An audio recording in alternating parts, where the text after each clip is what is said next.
Let me go back to Mr. Tijani. Now, the president said, and I quote, "The time has come to stop seeing Nigeria as a country of many groups and regions." That, to some people, is almost like impossible. We will still see ourselves as, I am Yoruba, I am Igbo, I am Hausa, not to mention the 250 others. I mean, how are you going? How do you think the delegates are going to work,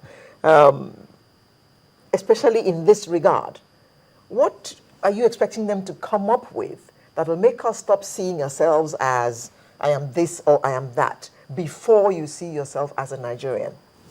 Well, you see, your question is pertinent in the sense that the whole project of the Nigerian project that we see the government championing, I think it has already,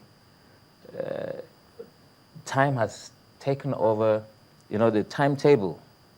Because if I was Mr. President when I came in, I would have just had one or two major tasks ahead of me. I would have had a plan. What is that plan? What is the priorities that I have to set up to get Nigeria back on track? Then you are talking about these nationalities that make up the country. Some school of thoughts always dwell in that. You will find out somebody will say, I am first a Hausa man, I'm first a Fulani man, I'm first a Ijebu man, before I am Ogun State man, before I am a Nigerian. You see, these situations are all in the mindset. What does it take for a president to sit up and think about the identity crisis of the people who call themselves Nigerians? Take that as your first assignment. Get the Nigerians to accept an identity of being Nigerian first. The orientations that you put in place to achieve that will now set the ball rolling for other sectors of the country to now start thinking inwards. If I were to take you up on the issue of identity, is there any part of Nigeria that feels like they're not part of Nigeria? Almost everybody, every sector feels marginalized, one. No, marginalization yes, when is you are different marginalized, now you start feeling outside that body. Now we have seen expressions. Now, for example, now take a look at the Boko Haram now that is having its fun. Who are you going to hold on to say Boko Haram is your own baby? In the north, you cannot pin anybody and force him to pick up that baby because they don't know who or where they are. But that's an interesting the psychic of the Nigerian state and even outside the country is that the northerners have to take the blame for it. Fine, but in what kind of thinking are you even apportioning that blame?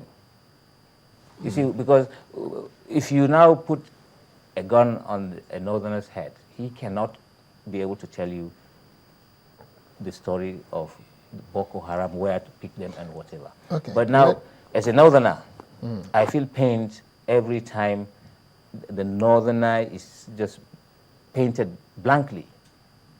And given that Boko Haram relationship, no matter, now look at me. But I can tell from what we read in the papers and from the experience of speaking with quite a large number of northerners, and to some extent I claim being a northerner by virtue of the fact that I school there and I do joke with my friends who are northerners that I'm an Arewa youth as well. But the bottom line is that I don't think anybody is putting the blame on northerners. I'm putting a wide brush to say that all northerners are Boko Haram. I don't think that is the case, is it? You see, this is the problem we have. There is a very serious divide within the Nigerian state.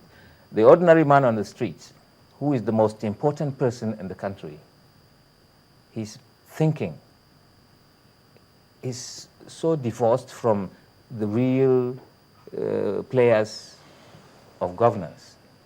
Because now you walk on the street, how often do you hear people call people, the other people, you Boko Haram, you this and that. Even the Okada man or the bus driver, any little mishap comes up, that word Boko Haram Do you slaps see me. that on the streets of Lagos I or love Kaduna or walking Kano? on the streets of Lagos deliberately just to be picking these And things. have you It's my heard hobby. anybody Have you heard that? Yeah, referring? it's my hobby. Have I you love, heard that? Have you heard I anybody even say get that? confronted with that. Sometimes I just lose myself and I just become one of the boys on the street and try to see how much I deliberately just experience these things. And it is rampant. It's okay for you to drive your car and just pass and go to your very comfortable homes and everything.